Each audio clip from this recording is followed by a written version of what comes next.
কোরআনে আছে ইন্নাল্লাযীনা ইয়াকতুবুনা মা আনজালাল্লাহু মিনাল কিতাব ওয়া ইয়াশতারুনা বিহি থামানান কালীলা উলাইকা মা ইয়াকুলুনা ফি বুতুনিহিম ইল্লান নার ওয়া লা ইউকাল্লিমুহুমুল্লাহু ইয়াওমাল কিয়ামাতি ওয়া লা ইউযাক্কিহিম ওয়া লাহুম আযাবুন আলীম। হে আমার নবী, পৃথিবীর মানুষকে বলে দাও, যারা আমার কোরআনের আয়াতকে লুকিয়ে দেয় যে হুজুররা নিজেদের পেট চালাবার জন্য তারা নিজেদের পেটেতে আগুন ছাড়া আর কিছু ভরে না, কিয়ামতের দিনে আল্লাহ তাআলা এদিকে কঠিন আযাবে মুবতালা করবেন, আল্লাহ কঠিন আযাবে আটকিয়ে দিবেন। ওই জন্য অনুরোধ করে যাচ্ছি, নামাজের গুরুত্ব সবাই দিবেন, জোরে বলুন ইনশাআল্লাহ। রোজার গুরুত্ব দিবেন, কোনো অসুবিধা নাই। আপনি 5 ওয়াক্ত আমাদের দেশে দেখবেন এমনি নামাজ পড়ে না, কিন্তু এই শবে বরাত আসবে, শবে বরাতের নামাজে কলকাতায় আর হাওড়ায় কি বললেন সারা রাত যাচ্ছে। কি করছিস? গুটকা খাচ্ছে, সিগারেট খাচ্ছে, মাঝে মাঝে চা খাচ্ছে, আর দিয়ে মসজিদে গিয়ে একবার নাম, তোর কত হলো? বলে আমার 74 রাকাত। তোর কত হলো? বলে 120 রাকাত। আর হুজুর বলে ইমাম সাহেব ঘুমাচ্ছে, ও তো নামাজই পড়ে। ইমাম সাহেব তোর মতো নামাজ পড়ে, ইমাম সাহেব তোর মতো চোর নামাজি নয়।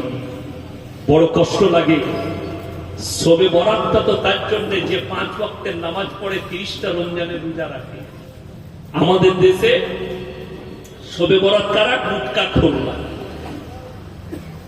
বিড়ি খোর না, সারা রাত হই হই করবে। আর আমাদের কলকাতার পুলিশ আর হাওড়া জেলা পুলিশ বলে দেয় আজকে শবে বরাত, ওরা যেভাবেই গাড়ি চালাক আটকাবি না, পুলিশে কিছু বলে না, যা পারবি করবে। কি জানি বা একবার করে কবরস্থানে যাচ্ছে, জিয়ারত করছে। আমি চ্যালেঞ্জ দিলাম, একটা গুটকাখোর যদি জিয়ারতটা আমাকে দেখিয়ে দিতে পারে কিভাবে জিয়ারত করতে হয়, তাই ইনশাআল্লাহ আমি তাকে 500 টাকা পুরস্কার দেবো। গুটকাখোর, বেনামাজিরা। তুমি শবে বরাতের রাতের নামাজি, শবে বরাতের রোজা কেউ যদি রাখে বড় নেকি আছে, রাখবেন, জোরে বলুন ইনশাআল্লাহ। কিন্তু কেউ যদি বলে না রাখলে গুনাহ, এই কথাটাই বেদাত কথা। কথাটা বুঝতে পেরেছেন? পারবে? শবে বরাতের রোজাটা ফরজ না নফল? নফল। নফল রোজা কেউ যদি রাখতে পারে রাখবে, কেউ যদি না রাখে কোনো গুনাহ নাই। আমি এই 1 বছর শবে বরাতে আমার আত্মীয়র বাড়িতে দেখা করতে গেছি শবে বরাতে, তো আমি কোনো কারণবশত রোজা রাখতে পারিনি। তো আমাকে নাস্তা দিয়েছে, আর পাড়ার 4-5টা বুড়ি মেয়ে চলে এসেছে, খালা এসে বলছে, হ্যালো ইয়াসিন সাহেব রোজা রাখেনি। আমি বললাম আল্লাহ কি বিপদ হলো, এরাই প্রচার করবো। আমি বললাম খালা তুমি রেখেছ? হ্যাঁ বাবা, শবে বরাতের রোজা রুটি কোনোদিন ছাড়ি না।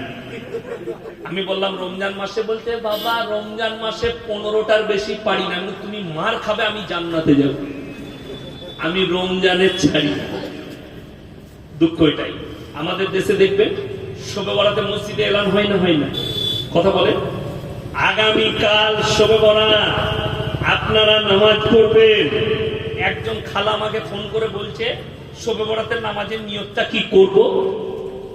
আমি বললাম তুই নিয়ত করবি আল্লাহ আমি যা নামাজ পড়ছি যেন জান্নাতেই ঢুকে যাবে। নামাজ আবার কি নিয়ত করবে? নফল নামাজের নিয়ত হবে। বড় কষ্ট লাগে। মাইকে বাজাবটা বলা হচ্ছে 3 দিন দুটো রোজা রাখবে, ইবাদত করবে। কোন মাইকে এলান করা হচ্ছে এই বলে নিয়ত করবে, এই বলে এই করবে।